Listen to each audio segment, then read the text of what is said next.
تقریر کے بعد بے نظیر اپنی گاڑی میں بیٹھ گئیں۔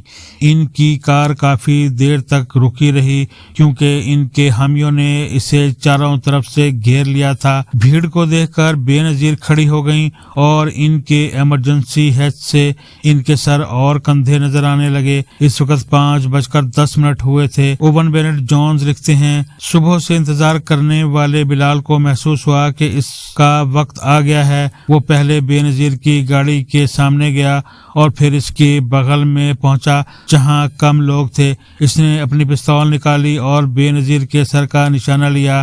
ایک سیکورٹی گارڈ نے بلال کو روکنے کی کوشش کی، چونکہ وہ تھوڑی دوری پر تھا لہٰذا وہ صرف اس کے بازو کو چھو سکا تھا۔ بلال نے 1 سیکنڈ سے بھی کم وقت میں 3 فائر کیے۔ تیسری گولی کے چلتے ہی بے نظیر اسکیپ ہیچ کے نیچے پتھر کی طرح اپنی گاڑی کی سیٹ پر گر پڑی۔ جو ہی وہ نیچے گری بلال نے خودکش بم بھی پھوڑ دیا۔ جبکہ ہیرالڈو میں نیوز لکھتے ہیں، ناہید خان جو بے نظیر کے دائیں طرف بیٹھی تھی، انہوں نے مجھے بتایا کہ جیسے ہی انہوں نے 3 گولیوں کی آواز سنی بے نظیر نیچے گری اور ان کے سر کا دایاں حصہ ان کی گود میں گرا۔ ان کے سر اور کان سے تیزی سے خون بہہ رہا تھا اور ان کے خون سے میرے سارے کپڑے تر ہو گئے۔ مخدوم امین فہیم جو بے نظیر کے بائیں طرف بیٹھے تھے، انہوں نے بتایا کہ جب بے نظیر گریں تو ان کے جسم میں زندگی کی کوئی علامت نہیں تھی۔ ان کی گاڑی میں کسی اور کو کوئی شدید چوٹ نہیں آئی۔ وہاں ایک بھی ایمبولینس دستیاب نہیں تھی۔ بم دھماکے کی وجہ سے بے نظیر کی کار کے چاروں ٹائر پھٹ گئے تھے۔ ڈرائیور کار لوہے کی رم پر چلاتے ہوئے اسے راولپنڈی جنرل ہسپتال کی طرف لے گیا۔ لیاقت روڈ 300 میٹر چلنے کے بعد اس نے اسی حالت میں کار کو بائیں طرف موڑ دیا۔ کار اس حالت میں کچھ کلومیٹر تک چلتی رہی۔ ایک جگہ جب لینڈ کروزر نے یو ٹرن لینا چاہا تو وہ رک گئی اور آگے نہیں بڑھ سکی۔ جائے وقوع پر موجود 2 کمانڈو گاڑیوں نے بے نظیر کی گاڑی کے پیچھے چلنے کی کوشش کی لیکن وہ آگے کی لاشوں اور زخمی افراد کی وجہ سے آگے نہیں بڑھ سکے۔ ناہید خان نے اوون بینٹ جونز کو بتایا، ہمارے سامنے بے نظیر کو ٹیکسی میں اسپتال لے جانے کے علاوہ کوئی چارہ نہیں تھا۔ پولیس کو کچھ پتہ نہیں تھا۔ ہم ٹیکسی کا انتظار کر رہے تھے کہ 2 یا 3 منٹ میں ایک جیپ آ کر رکی۔ ہم بے نظیر کو اس جیپ میں ہسپتال لے کر گئے۔ وہ جیپ بے نظیر کی ترجمان شیرین رحمان کی تھی۔ ریکارڈ سے پتہ چلتا ہے کہ وہ سب حملے کے 34 منٹ بعد ہسپتال پہنچے۔ ہسپتال پہنچنے کے فوراً بعد بے نظیر کو اسٹریچر پر پارکنگ ایریا کے اندر لے جایا گیا۔ ان کی نہ تو نبض چل رہی تھی اور نہ ہی وہ سانس لے رہی تھیں۔ ان کی آنکھوں کی پتریاں ایک جگہ ٹھہری تھیں اور ٹارچ کی روشنی میں بھی ان میں کوئی حرکت نہیں تھی۔ ان کے سر سے مسلسل خون نکل رہا تھا اور وہاں سے ایک سفید مادہ نکل آیا تھا۔ موت کے مکمل شواہد کے باوجود ڈاکٹر سیدہ یاسمین نے انہیں بچانے کی پوری کوشش کی۔ تھوڑی ہی دیر میں ڈاکٹر اورنگزیب خان بھی ان کی مدد کو پہنچے۔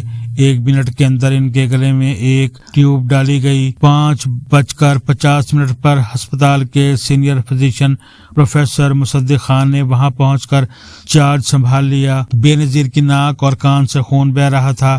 حملے کے 50 منٹ بعد 6 بجنے سے کچھ منٹ پہلے ڈاکٹر انہیں آپریشن تھیٹر لے گئے۔ پروفیسر مصدق خان نے ان کا سینہ چاک کیا، ان کے دل کی اپنے ہاتھوں سے مالش کرنے لگے لیکن ان میں کوئی حرکت نہیں ہوئی۔ 6:16 پر بے نظیر کو مردہ قرار دے دیا گیا۔ سارے مردوں کو آپریشن تھیٹر سے باہر جانے کے لیے کہا گیا۔ ڈاکٹر قدسیہ انجم قریشی اور نرسوں نے ان کے جسم کو صاف کیا اور سر کی چوٹ پر پٹی لگائی۔ ان کے خون سے بھیگے ہوئے کپڑے اتار دیے گئے اور انہیں ہسپتال کے کپڑے پہنا دیے گئے۔ ڈاکٹروں نے بتایا کہ جب بے نظیر ہسپتال پہنچی تو ان کے جسم پر کوئی دوپٹہ نہیں تھا۔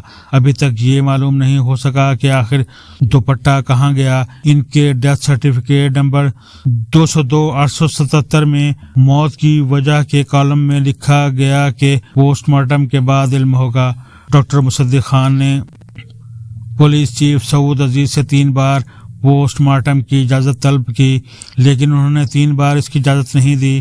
بعد میں انہوں نے یہ کہتے ہوئے فیصلے کا دفاع کیا کہ انہوں بے نظیر کے اہل خانہ سے اجازت نہیں ملی ہے۔ جب ہسپتال کے باہر بے نظیر کی موت کا اعلان کیا گیا تو وہاں کھڑے ہجوم کے منہ سے ایک آہ نکلی۔ وہ حیران اور غمزدہ بھی تھے کہ ایک اور بھٹو نے پرتشدد موت کو گلے لگایا تھا۔ بے نظیر کے والد ذوالفقار علی بھٹو کو فوجی حکومت نے پھانسی دے دی تھی۔ ان کے ایک بھائی شاہنواز زہر کی وجہ سے موت ہوئی اور دوسرے بھائی مرتضیٰ کی گولی لگنے سے موت ہو گئی۔ رات 10:35 پر بے نظیر کی نعش کو لکڑی کے تابوت میں رکھ کر قریبی چکلالہ ایئر بیس لے جایا گیا۔ 28 دسمبر کی رات 1 بجے ان کی میت ان کے شوہر آصف علی زرداری کے حوالے کر دی گئی، جو چند منٹ قبل دبئی سے وہاں پہنچے تھے۔ جب زرداری پاکستان پہنچے تو ان سے بھی بے نظیر کی لاش کا پوسٹ مارٹم کرانے کی اجازت طلب کی گئی، لیکن انہوں نے بھی اس کی اجازت نہیں دی۔ 28 دسمبر سن 2007 کو لاڑکانہ میں گڑی خدا بخش میں بے نظیر بھٹو کو سپرد خاک کیا گیا۔ کیا بے نظیر کو اپنی موت کا پہلے سے اندازہ تھا؟ پاکستان واپس آنے سے پہلے وہ امریکہ کے شہر کولوراڈو میں ایسپن جا رہی تھیں۔ طیارے میں امریکی سفیر زلمے خلیل زاد اور ان کی اہلیہ بھی ان کے ہمراہ تھے۔ طیارے کی میزبان نے بے نظیر کو تندور سے براہ راست نکلی تازہ کوکیز کھلانے کی پیشکش کی۔ بے نظیر نے شائستگی سے یہ کہتے ہوئے انکار کر دیا کہ ان دنوں وہ اپنا وزن کم کر رہی ہیں، لیکن 1 سیکنڈ کے اندر ہی انہوں نے ایئر ہوسٹس کو واپس بلایا اور کہا، چلو اس سے کیا فرق پڑتا ہے، مجھے چند مہینوں میں مر ہی جانا ہے۔